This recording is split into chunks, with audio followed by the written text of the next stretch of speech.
Okie doke. So what we're gonna tie here is a pattern that's a sucker spawn pattern. They come off typically in the spring, I believe. Um, I don't really like to use the name of what it's called. But I'll let you know just for future reference. It's called the crystal meth. I think they probably could have come up with a better name, such as a pearl, a sparkle braid pattern or pearl braid pattern or something or other. But anyway, for future reference, that's what it's called. In my vise, I've got a TMC 2487, size 12. The thread I'm going to be using is just Ultra Thread 70 in red. And then the other material that we're going to be using is sparkle braid. You can do this in a ton of colors. I'm just happen to be using pearl gray on this one. I've already cut my pearl braid off for what I need. You want to use a minimum of 5 inches. Minimum.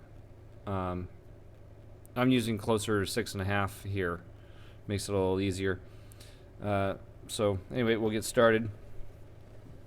Now for this one, usually I start like a bodkin width or so behind the eye, and I don't on this pattern. I just don't. I start right behind the eye, and I bring it back, nice touching turns. I'm going to hold that tag until I get to about the hook point. And then I'll trim that away. And I'm going to bring my thread back down into the bend a little ways, about right there, maybe about the halfway point into the bend. Next, you want to use your sparkle braid, and I'm going to take my piece of sparkle braid and I'm just going to pinch it with my thumb and index finger, and what I'm looking to do is line it out so that the tips are even at the bottom. And I'll fold it over and make an adjustment if I need to. Kind of like so. And what we want to do here is you don't want to get this all twisted. If it's twisted, sorry that was out of camera, but if it's twisted, you want to untwist it. We want it laying one piece on top of the other with still the loop at the back. So I'm right-handed, so the loop's going to be on my left thumb, left index, and the two tag ends are going to be on the front side at my right thumb, right index. And so what I want to do is just kind of line this out so that these two pieces will, and if you need to, you can trim a little bit off. So you can see it start to come fray there a little bit. If it starts to fray too much, you can trim a little off. So what I want to do is just line that up so I can tie it all in. I'm just going to do a loose wrap over. I can't do the pinch loop on this one, not on this vise very well. Obviously. Okay, there we go. The back part's what we're worried about anyway. I want to get those up top. And now I can just wrap all this forward. You want to have touching turns here because we want to tie all this in. If you have a little bit exposed, kind of like you see right there, don't worry about that. But you do want to keep them on the top. I like to keep it on the top. Don't let them move every which direction. That way we're building a body profile as we do this. So you can see that I'm using my thumbnail to kind of keep them in place. These ones are kind of shifting to the sides a little bit, and that's okay as long as this part's staying in the same position. So if you've got one, for instance, if you have one sitting right and one sitting left on the top side of the hook shank, that's not a big deal. But don't have it where they're sitting on top of each other and then roll to the sides. It could mess you up in the middle a little bit when it comes to placing thread wraps, and you'll kind of see that when we get there. So I'm just taking my time moving forward here, using my thumbnail to kind of keep those two guys in position. Now before I get to the front, if I misjudged a little bit, I'll come in and just trim this out kind of at an angle like so that where I trimmed it, it's tapered off into the eye. or as closely as possible.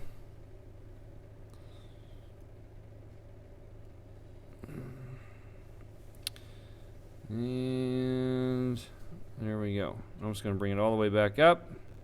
Now I'm going to bring this most of the way back, and again, kind of use touching turns, clean up anything that you missed. Don't worry about it being too lumpy or bumpy necessarily, but you do want to have some sort of a regular shaped underbody. Clean that up a little better. If you can pull a few thread wraps off to do a better job, do it. There's nothing that says you have to keep going. You can always stop and go back a little bit. I'm just going to clean that up while I'm here because it's bugging me. Okay. So now I'm going to start at about the hook point. And what I want to do is I want to take my two loose ends and put my finger in the middle like so. I'm going to unravel this so that these two braids, like I said, are sitting on top of each other. And I'm going to zoom out just a little bit here so you can kind of see this. So I've got, there we go. I've got it sitting in my finger so that they're coming both to the same point. And I'm just going to kind of pinch it in the middle. Oh, that twisted on me. There we go. And I'll hold it up straight. I'm going to pinch it again and create another loop. Now the back loop we want to be, we want to have somewhat small, something about like that. And we want that to end right where you left your thread. So then at this point I can just kind of drag that thread right over my nail and down. I can adjust the braid back to where it needs to be. Try to keep them sitting one on top of another the best you can. It gets a little tricky. And then you just do another loose wrap. I kind of, every time I do this part, I should have said this before, I use loose wraps here. So now I'm going to kind of unwind my braid, pull it to the back. I'm going to jump my thread to the front. I'm going to zoom back in now that you've seen what I'm doing, and we're going to duplicate that the same way. The only difference that we're going to do now is I'm going to make this second loop a little bit bigger.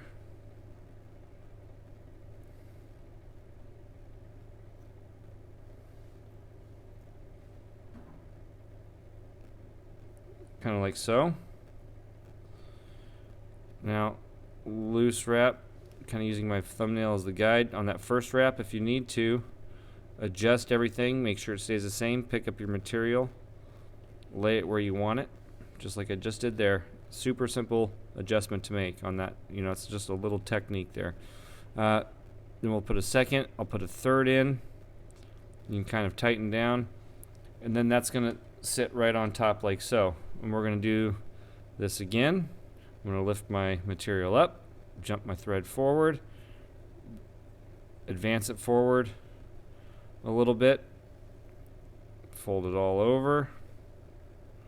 Now it gets harder to stick your finger in there as you go. But this time we're going to start to shrink the loops just a little bit. We're going to do a total of 4 loops on this one. Some people do, 5 loops. Some people do 6. You can actually use 2 different color sparkle braids. Tie them in separately and put, like an orange in the middle and like a pearl or something on the top, or whatever suits your fancy.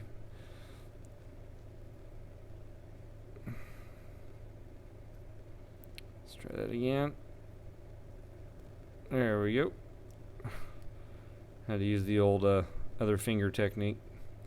Get a second loose wrap in there. So it can be a little tricky to keep them all lined out, and they will fray apart on you a little bit like that. It's no big deal. They're going to do that in the water anyway. Let me give it a little tighten down. Advance my thread to the front.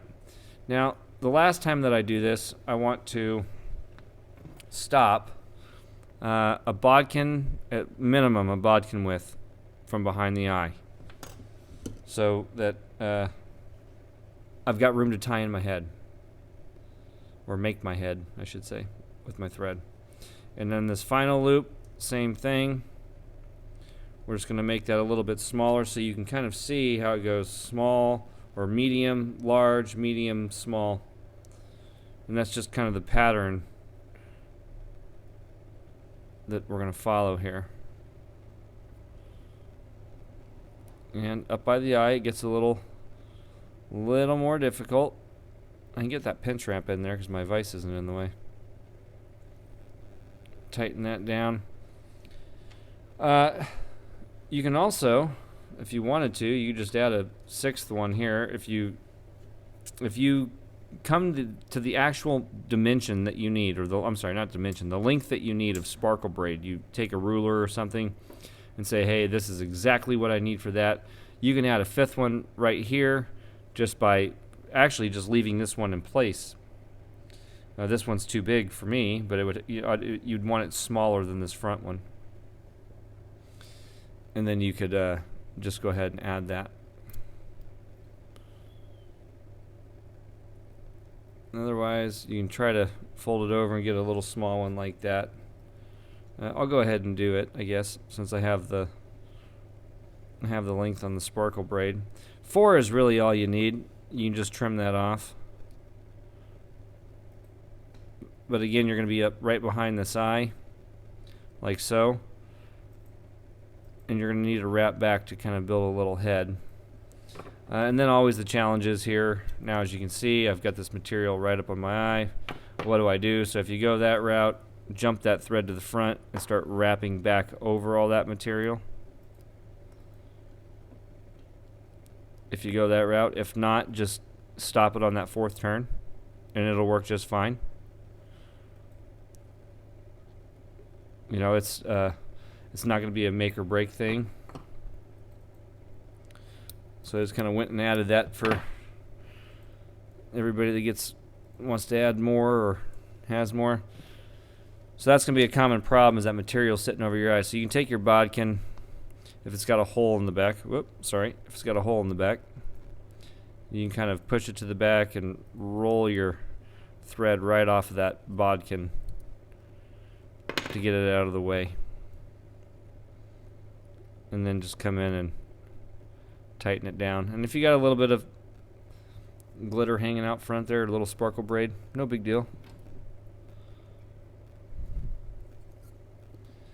You come in and whip finish this. On these guys, make sure you whip finish towards the back if you're going to add these extra ones.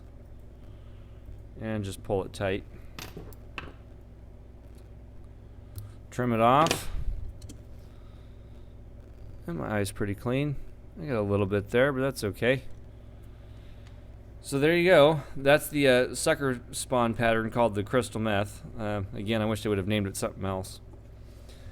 Now when I go to finish this fly, what I actually do is I just turn it to the side, and I'll take my super glue. I'm just using some crazy glue, and I'll actually literally turn it upside down or invert the vise and run it along the entire length of the bottom. And I just kind of work it back and forth, let it get everywhere, and I'll just leave it hanging upside down for a minute, let it all soak into all that material, and you can kind of pinch it along the way to help form that braid. We want it kind of riding right along the top of the back as much as possible, but you know, with these big loops like that, it is going to go in a few directions, and that's okay. You know, if it gets worn out or a couple of toothy trout take it off, or take these out, then it was worth the effort, right? That's the goal.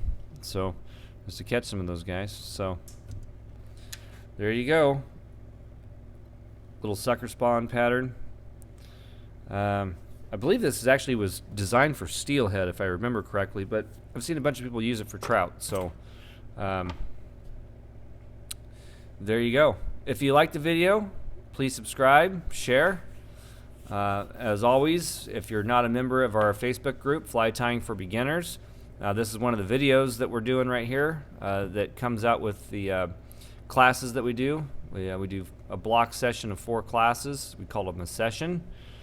And you guys can join in that way, so make sure you join. If you're not a part of the group, join that way. Answer the questions. That's your entry. If you don't answer the questions, you don't get in. It's pretty simple. We want to make sure people are at least somewhat engaged. And other than that, enjoy the pattern. Happy tying.